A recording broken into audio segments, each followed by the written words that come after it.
What's up, guys? Welcome to our newest project, or maybe not newest project, but one that I have not shown you as of yet. So this is obviously a new build. Now, I wanted to bring you guys out here for a few reasons, but number one is we looked at this property a long time ago, before it was a lot back here that could be built on, and then we'll get some footage up front of a house that was actually renovated. We bought this property, like I said, from another developer. We looked at the property initially ourselves, but the challenge is that for this lot back here to be buildable, it had to go through three things. Number one is an annexation, so it had to be annexed into the city of Lake Oswego. Number two is it had to be partitioned, so it had to be split off from the front lot. And number three is there had to be a sewer main extension done. So all those things take time. It's like a 15-month process. And so when we looked at this whole thing, we said, you know what? We don't really want to engage in all of that. We'd rather just go quicker and we do some rehabs, do some more build ready, one down, one up stuff. So the person who ended up buying this went through all that, then called us when they had this lot partitioned in the back, and then we bought it from him. So we got a great price on it. He made some money, of course. He also did pretty well in the house up front, but we got a great buy on a lot back here that's now a 15,000 square foot lot. We're building about a 3,000 square foot home on it. And as you can see, you've got a lot of open space over there.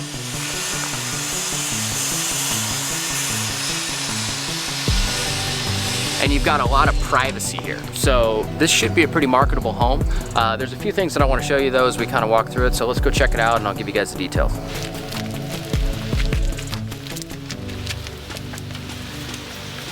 So right here we're standing in the kitchen, or what will be the kitchen. We've got our backsplash windows that we always do over here on the side. And then directly behind you, we've got master on the main. So that's one of the compelling selling features about this house, is we're putting the master on the main floor, which is a big thing these days.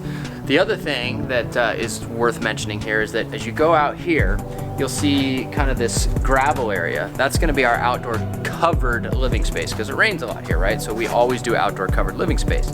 Now you'll see these trees that are tagged, right? Well, when we built this house, or when we started to get our building permit and started framing and all that, we had to get permits to cut trees in order to do this. Now, the neighborhood associations around here are very sensitive about their trees. As you can see, I'll shoot some footage, there's a lot of trees here, but for whatever reason, people get crazy about trees here, especially, you know, just Portland metro area and Lake Oswego specifically. And so we got our building permit okayed to cut the trees that we needed, but then once we started framing the house, we realized, okay, well there's your outdoor covered living area, and then right off of that you have all these trees. So as a homeowner living in this house, you probably want a little bit of a backyard. And so we decided that, hey, you know what, these three trees right here could be cut down that are tagged, you'll see with the yellow tape on them. And if that happens, then now you have at least a decent backyard back there that your kids can play in, dogs, whatever, right?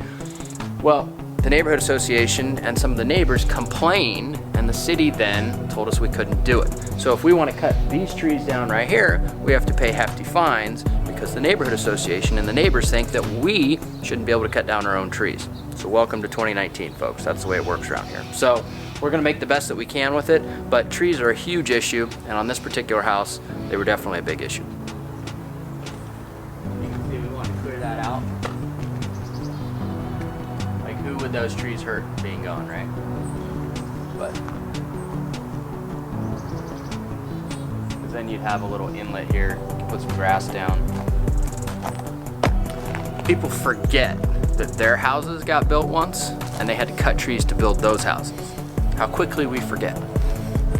So that lot here that we'll overlay some footage of next door, there was a realtor that bought this piece of property. He kind of got in over his skis. He was going to develop it himself, and then he realized that going through the annexation process, the partition process, the sewer main extension process that I mentioned earlier would have to be done for that lot as well, was just going to be too much, too expensive, too time consuming, just too much work. And so what they did is they sold it off to another individual who seems like a nice enough person, but they immediately reached out to me and they said, hey, we want to be able to build on this back side of this lot over here after we partition it, but we don't want to have to put in a road like you guys did. We want to use your road to come in as an easement and then shoot over to be able to build that.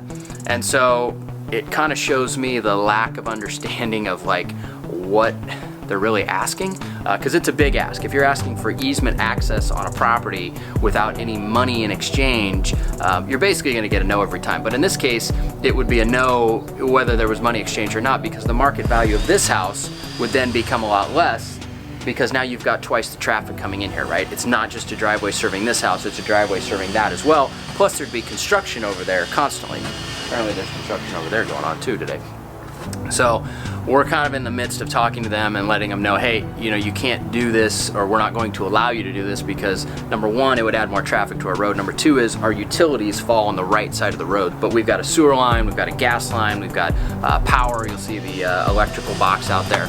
So we have all these things that then you would have to cross over, pave over, and then to get into this lot. So this lot next door should have been developed like this one is here if it was going to get redeveloped, but unfortunately for them, I don't think that that's going to be the case unless they take down that house, and I don't think that's going to happen. So it is good for us because now we have all this open space behind us here. We've got a lot of open space behind us here, and so it'll feel like a really kind of, I don't know, private lot once it's done, and it should sell quickly for around 1.1 million.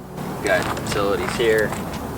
You got a sewer line that runs under here. You got water that runs under here. You got a bug on my head. You got power. You got gas. You got everything that runs right through this landscape strip right here. All right, guys, so this is going to be our next project. We'll kind of follow along as we proceed. We're waiting on trusses. The truss company is about 6 weeks behind, but as soon as we make more progress with that, we'll bring you back, show you the finished product. So we'll see you next time.